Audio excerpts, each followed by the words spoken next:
I still remember the exact moment I saw it. The framed family portrait sitting proudly on the mantel at my parents' house during Thanksgiving. Everyone was there: Mom, Dad, my older brother Michael, my younger sister Jenna, even Jenna's golden retriever, Pudding. But not me. My place in the photo, the same position I had stood in for every holiday photo since I was a child, was filled by a smiling dog in a pink bow tie. My heart dropped, but no one even flinched. Jenna laughed and rubbed Pudding's head. "Isn't she the cutest? She totally stole the spotlight this year." My parents chuckled, clearly complicit in the decision. "We didn't think you'd mind," my mom said casually, like replacing your daughter with a pet was just an adorable little mix-up. I stood there in silence, gripping the edges of the pie I had brought, the same pie I made every year, the one that Dad used to say, "No Thanksgiving is complete without." But now, it was just another dish in a house where I was invisible. Jenna had just been named a brand ambassador for some dog food company, sponsored posts, interviews, TV appearances. She was the golden child, literally and figuratively. And me? I was the one who helped her edit her videos, proofread her captions, and never once asked for credit. I didn't say anything that day. Not when Jenna asked me to take the group photo, "Since you have the longest arms." Not when Dad introduced me to the neighbors as Jenna's helper. And not even when Mom asked me to take Pudding for a walk while they all had wine on the deck. I just smiled, nodded, left early. But as I drove home in the dark, something inside me snapped.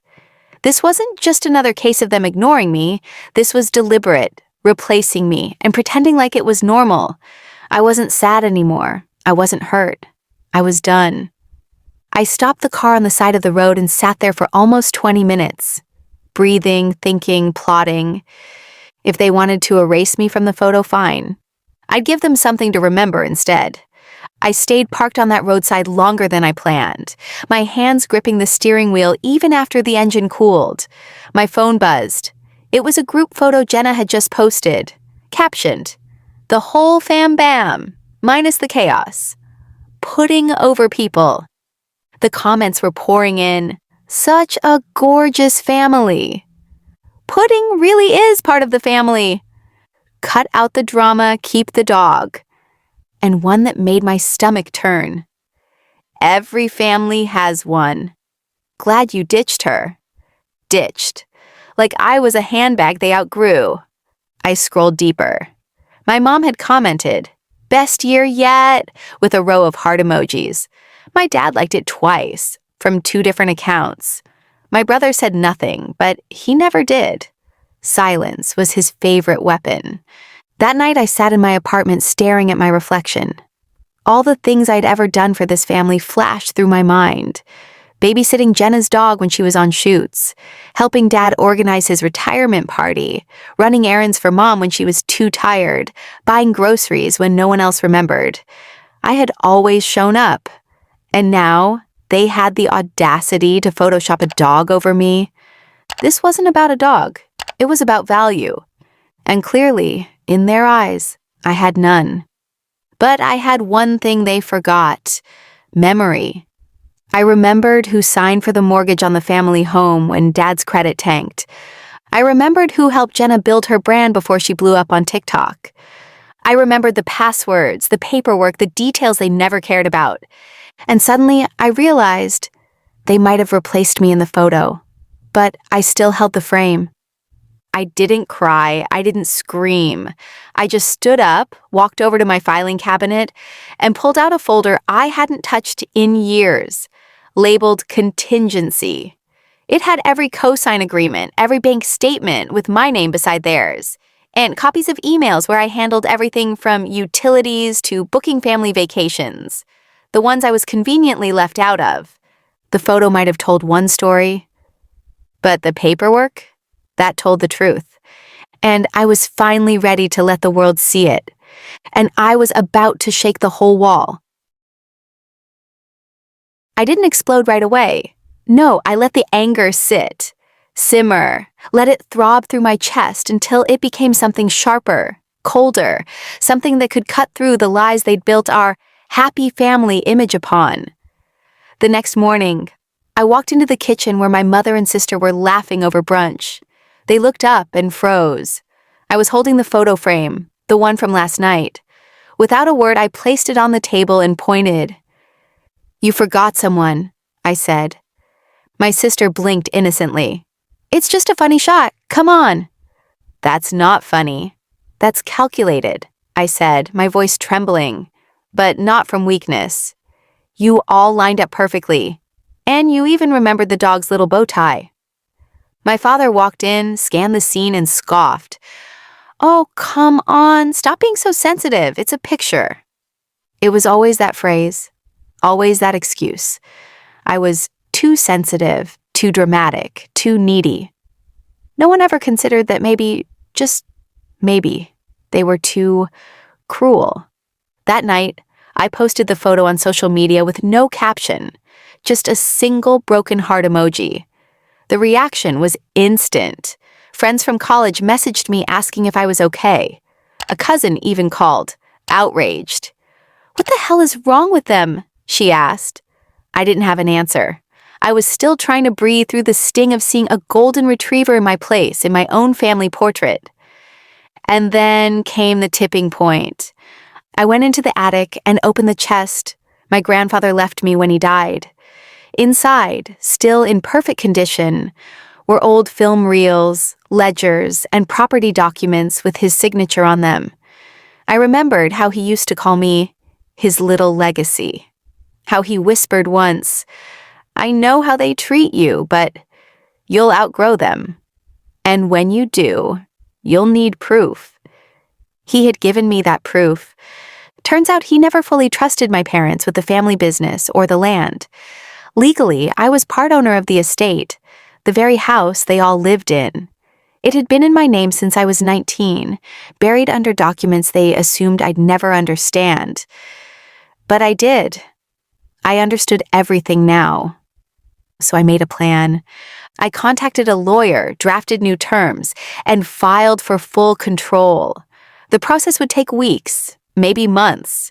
But once done, I'd have the power to do what they never thought I'd dare. I'd erase myself from their stories, the same way they erased me from that photo. But this time I'd take the frame with me. In the days that followed, I moved with quiet purpose. Every smirk from my sister, every dismissive grunt from my father, every awkward silence from my mother when I entered the room, they all fueled me. I no longer begged for a seat at their table. I was building my own, and they had no idea they'd soon be dining on regret. One evening, my mother cornered me in the hallway. "You're being distant lately," she said, trying to sound concerned.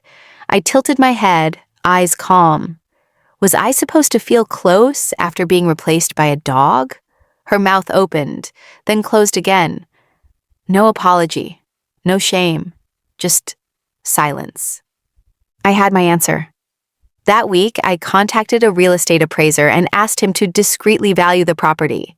He didn't know the whole story, but he read enough between the lines. "You planning something big?" he asked with a knowing smile. "You could say that," I replied, handing him the keys with shaking hands.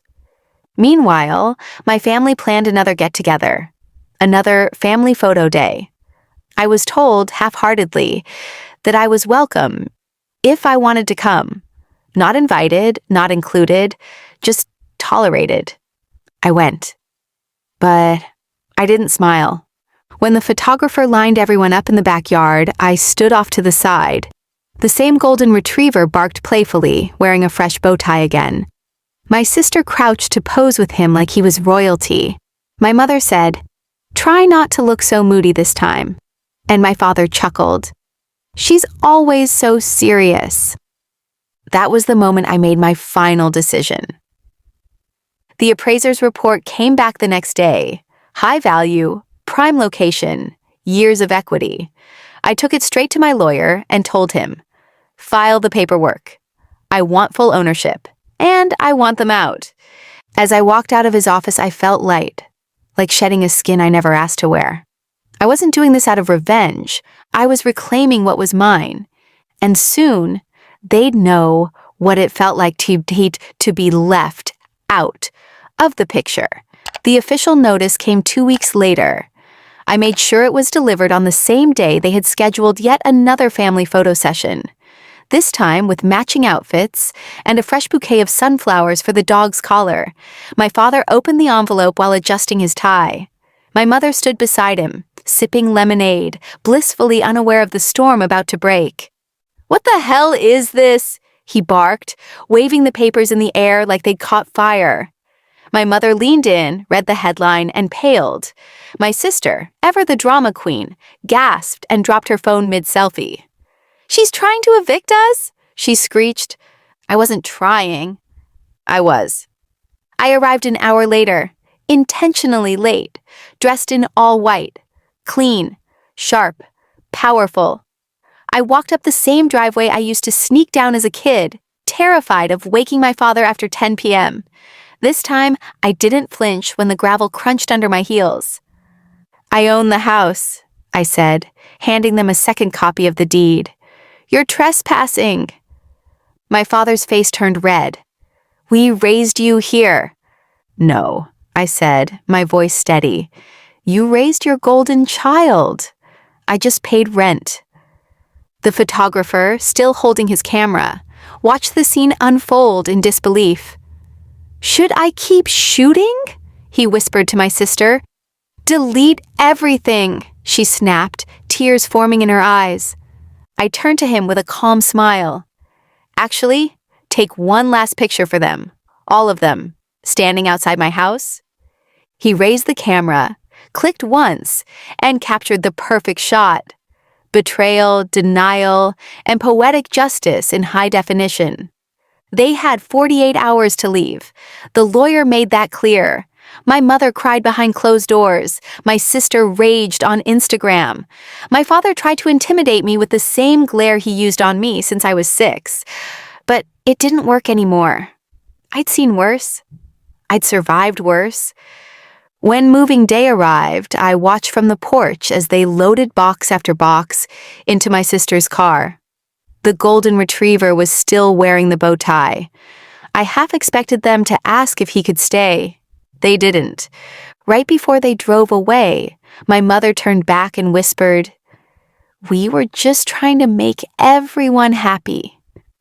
I looked her in the eye and said, "Except me." Then I closed the door.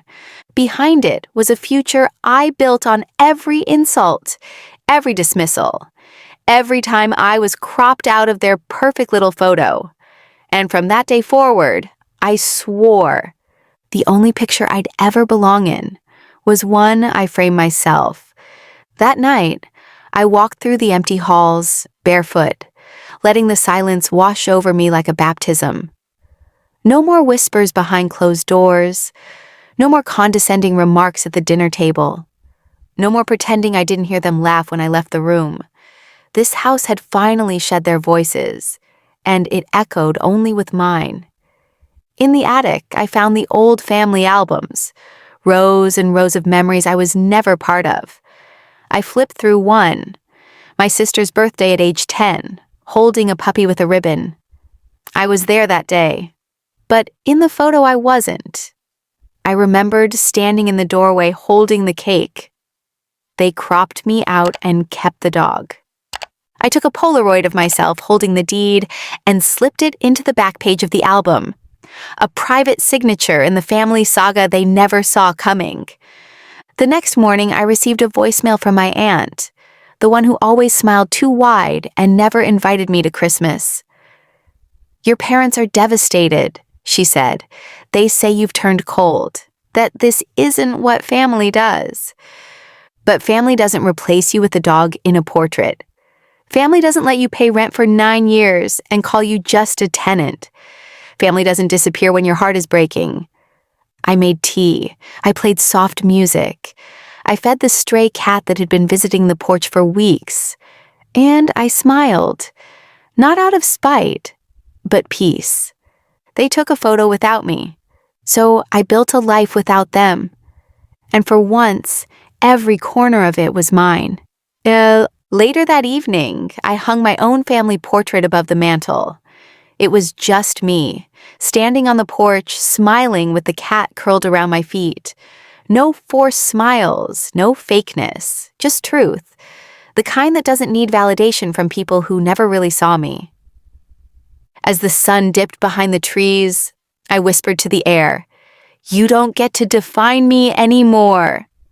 And the silence that answered back felt like freedom. I didn't bother posting the photo online. I didn't need their fake comments or shallow apologies. This was for me, for the version of myself that once cried over being invisible in a room full of relatives. I lit a candle by the window, not in mourning, but in release. For every holiday I spent pretending. For every birthday where I was the afterthought. For every time I asked, "Did I do something wrong?" And no one ever answered. That night, I slept peacefully for the first time in years. No footsteps overhead, no whispers behind my back. Just me, the quiet, and the home I now owned, both literally and emotionally. The next morning, a package was waiting outside. No note, just a frame. Inside it was the infamous family photo, but they had cropped me out completely. Even my arm had been edited out. In my place was the sister's dog in a bow tie. I laughed, not a bitter laugh, but the kind that comes when you're finally too far gone to be hurt. So I took that frame, placed it gently on my new porch, and left it for the trash truck. Because I wasn't part of their picture anymore. I was building my own gallery. 2 weeks later, I was invited to a family dinner through a group text. My name was misspelled, twice. "Hope you can come," my sister had written, followed by a passive-aggressive, "Let's be mature this time." Mature, from the woman who posed proudly with her dog while I was being cropped out of my own childhood memories. Still, I went, but not to reconnect.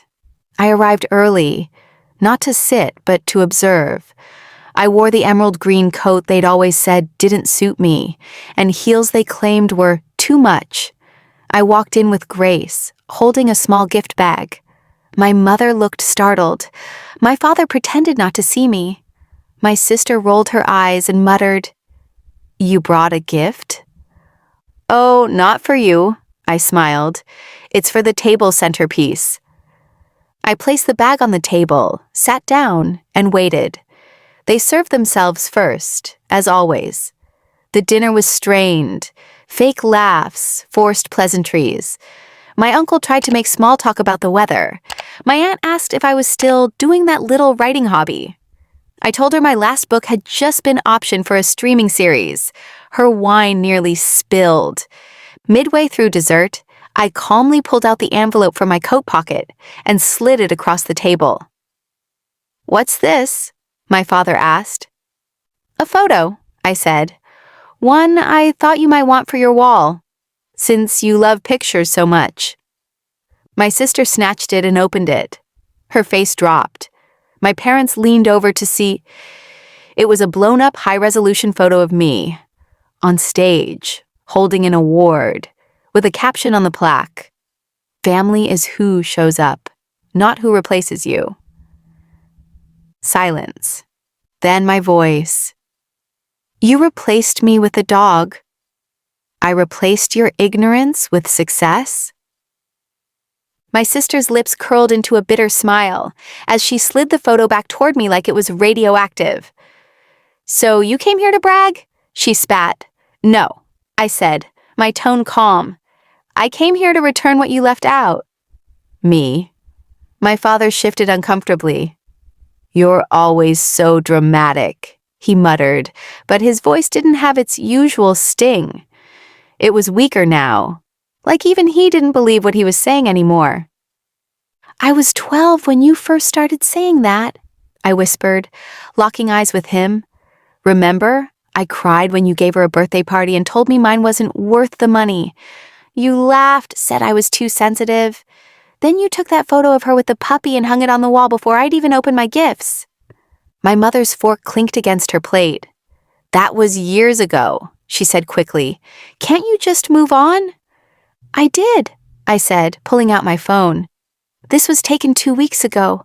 My face is on a billboard in Times Square, promoting the memoir I wrote about this family.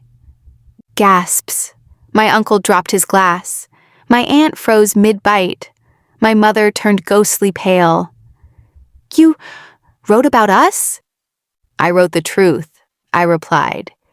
You gave me a life full of wounds, and I turned them into ink. My sister lunged for the phone, but I pulled it back with a smile. Too late, it's already out, already trending, rewritten by the forgotten. My mother's voice cracked. Do people know it's us? They will, I said, standing up. The names may be changed, but the story bleeds real. My father tried to salvage it. You've made your point. What more do you want? I looked around the table at the porcelain plates, the fake centerpiece, the empty smiles. What I wanted, I said slowly, was for you to notice me before the world did. Then I reached for the gift bag I had placed earlier. Since you love photos so much, here's one more.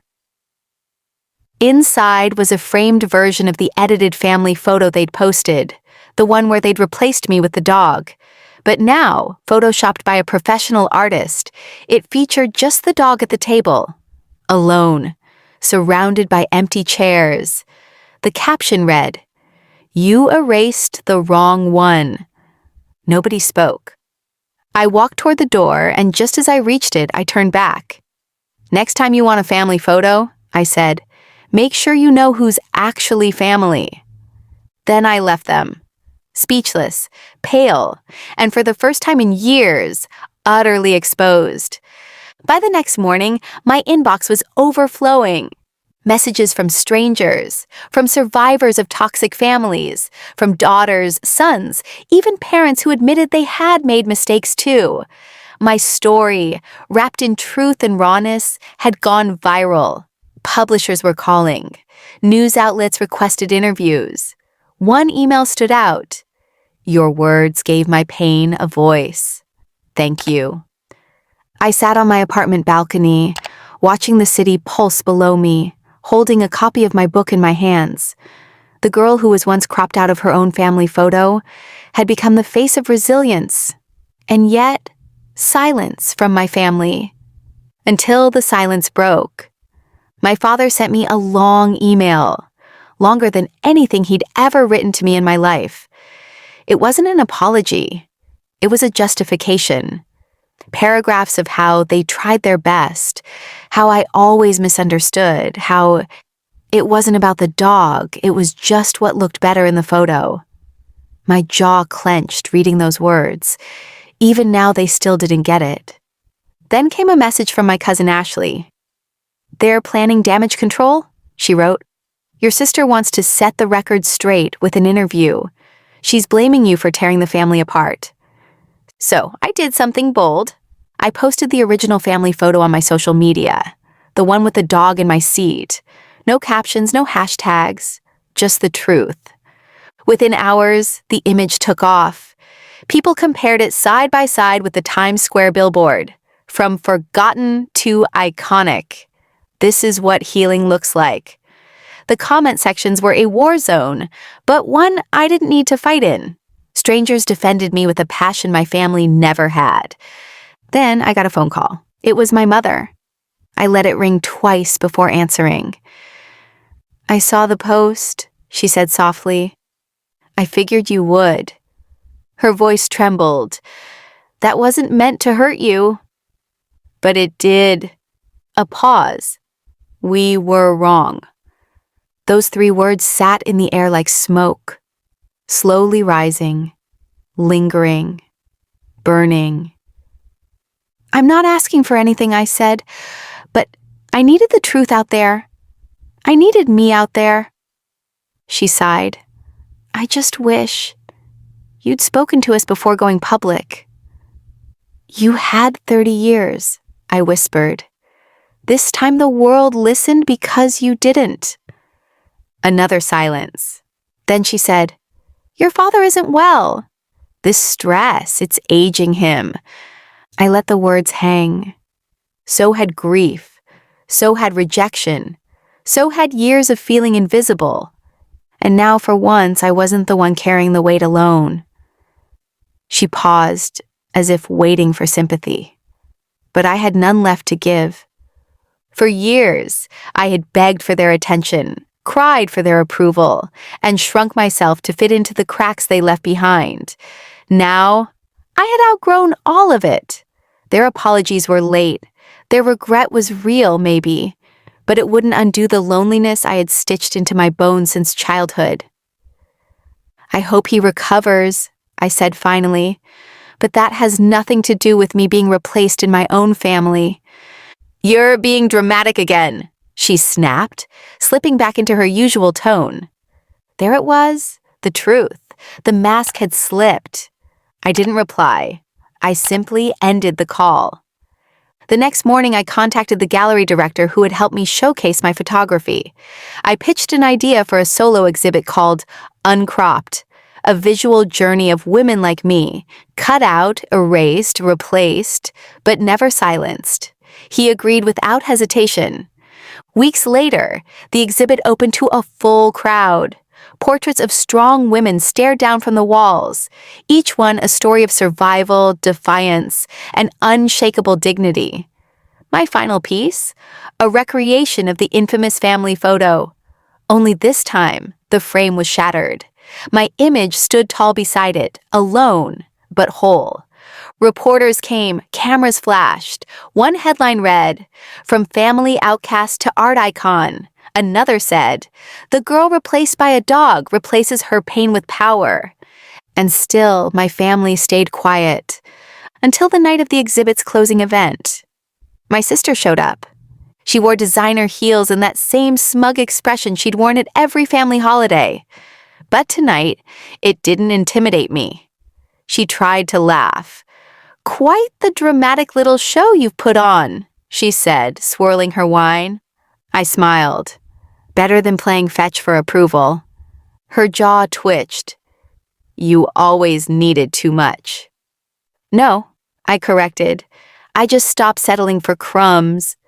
She glanced around at the crowd. People admiring my work, strangers embracing me like family never had. And for the first time, she looked unsure. "Mom wants to talk," she said. "She had 30 years," I replied. She looked like she wanted to fight, to defend their cruelty. But no words came, only silence. As she turned to leave, I said one final thing. "You replaced me with a dog. I replaced your shame with a legacy." She froze, but didn't turn back. I turned instead, to my audience, to my truth, to the version of me they could never erase again. As she disappeared into the crowd, I felt something loosen in my chest. Not anger, not sadness, just release. Like I had finally dropped the weight I'd carried for years, expecting them to care, to see me, to choose me. Later that night, after everyone left, I walked alone through the gallery. I paused in front of the broken frame photo, the one that mirrored my story so perfectly. And I did something I hadn't done in months. I smiled, not out of pride, out of peace. The next day, I received a message request on social media. It was from my cousin Ava. We hadn't spoken in years, ever since she was told not to get too close to me. Her message read, "Your exhibit made me cry. I always saw what they did to you. You weren't crazy. You were just brave too soon." I sat with those words for a long time. Brave too soon. That was it, wasn't it? I wasn't broken. I was just ahead of the healing they refused to begin. And finally, I no longer needed them to catch up. My book climbed bestseller lists like wildfire, but I stayed grounded. I still walked the same morning path. I still lit a candle each night beside my daughter's photo. Success didn't erase the ache, but it gave it shape, purpose. One evening, I got invited to speak at a local book club. I almost declined until I saw the location. It was hosted at the same venue where my family once replaced me in the photo with my sister's dog. I stood in the exact spot where I had been asked to step aside. Same carpet, same frame family photos on the wall, except now, my book was displayed on the front table with a sign, Special Guest Author, Amelia Lane. A name they once tried to shrink now stood tall in bold print. After the reading, an elderly woman from the crowd took my hand and whispered, "I have 3 daughters. I only ever saw one. Thank you for opening my eyes." I smiled, but inside I wept. Not for me, for all the daughters who were seen too late. A week later, my sister reached out for the first time in years. "You didn't have to write about all of it," she said. "You made us look like monsters." I replied, "I didn't make anything. I remembered." She didn't respond. Instead, my mother posted on Facebook about how she raised a best-selling author, as if pride could rewrite history, as if a viral post could scrub away years of silence, exclusion, emotional cruelty. I commented with one sentence, "You can't harvest flowers from a garden you never watered." Thousands of likes, dozens of shares. No reply from her. But I knew they saw it. They always do when the applause isn't for them. Later that month, I got a message from a production company. They wanted to adapt the book into a mini-series. I walked through the offer slowly, carefully. I asked them one thing. "Promise me you'll keep the ending real. Don't make us reconcile if we didn't." They agreed. Because not every story ends with a family reunion around a dinner table. Some end with a woman standing alone, stronger than the entire house that once told her she wasn't welcome. And that's more than enough. The first day on set felt like déjà vu, but this time, I was the one calling the shots. The director greeted me with respect. The scriptwriter asked for my input on every scene. The young actress cast to play me was quiet, wide-eyed. She said, "I've read the book 3 times. I'm so sorry for everything you went through." I smiled, not out of pain, but clarity. "Just tell it honestly," I said. "That's the only justice I need." On the day they filmed the photo scene, the one where my character is told to step aside for the dog, I stood behind the monitor, watching tears well in the actress's eyes. She didn't have to act much. The moment hurt, even as fiction. When the director yelled, "Cut!" a heavy silence followed. Even the crew felt the weight of it. That night, I received a call from a reporter. "Your family declined to comment," she said, "but your mother released a statement calling the story overly dramatized." I just laughed softly. Of course she did. Real feelings always sound dramatic to people who never bothered to feel them. The show premiered 6 months later. Reviews were glowing. But what mattered most were the messages, hundreds of them, from women who'd been the afterthought in their own families, from daughters erased in silence, from sisters replaced. One message read, "I showed my mom your story and she cried. Then she called me. Thank you." I printed that message and framed it, because that was the legacy I was building. Not spite, not revenge, healing, truth, permission for others to speak. But the universe wasn't done circling back. On the night of the series finale, I walked the red carpet alone. I wore a gold dress my mother once told me was too bold for my skin tone. Cameras flashed, reporters asked me about fame, success, forgiveness, and then my parents showed up. Not invited, not expected, but there. They stood near the velvet rope, my mother in a borrowed gown, my father avoiding the cameras. I locked eyes with them. They didn't say a word, didn't dare ask for a photo, but their faces, they said everything. Shame, regret, and a faint silent question, do we still belong in her story? I turned without a word and walked forward. Because no, they didn't. As I stepped inside the venue, the world muffled behind me. I felt no panic, no guilt, just power, the quiet kind, the kind that doesn't need revenge anymore because it already won. I sat down beside the actress who played my daughter. She grinned up at me, her eyes gleaming with excitement. "They said this is the most watched finale of the year," she whispered. "You did it." "No, we did. Every girl ever dismissed, every daughter ever overlooked. We wrote it together." The final scene played on the massive screen in front of us. It was my story, but it was also universal. The room hushed during the part where my character walks into the family portrait and sees herself replaced by a dog. The gasp from the audience, deafening. The tears, shared. The silence that followed, sacred. When the lights came back on, people stood. Applause rose, echoing through my chest like thunder. Not for me alone, but for the truth finally told. My truth. Backstage, the producer handed me a bouquet. "There's a letter attached," he said. I opened it. The handwriting was familiar. My brother. "I watched the whole thing," he wrote. "I didn't expect it to hurt this much. I guess I never thought you mattered until everyone else did." He ended it with, "I'm sorry. I know it's late. I'm just starting to understand." I folded the letter and placed it in my clutch. Not because I forgave him, but because even broken men can hold mirrors to the past.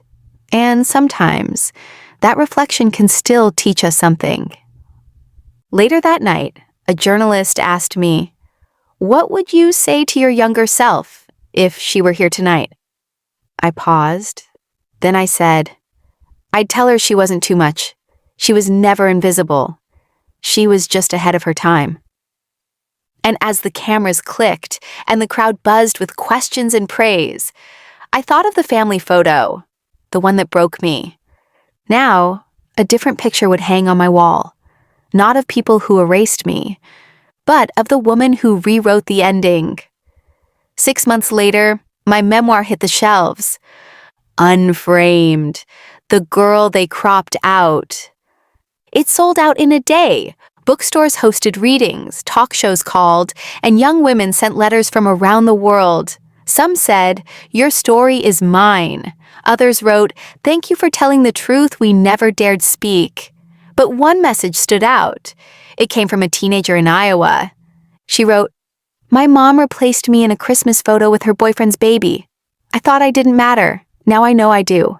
Because you showed me how to stand tall even when they sit you out."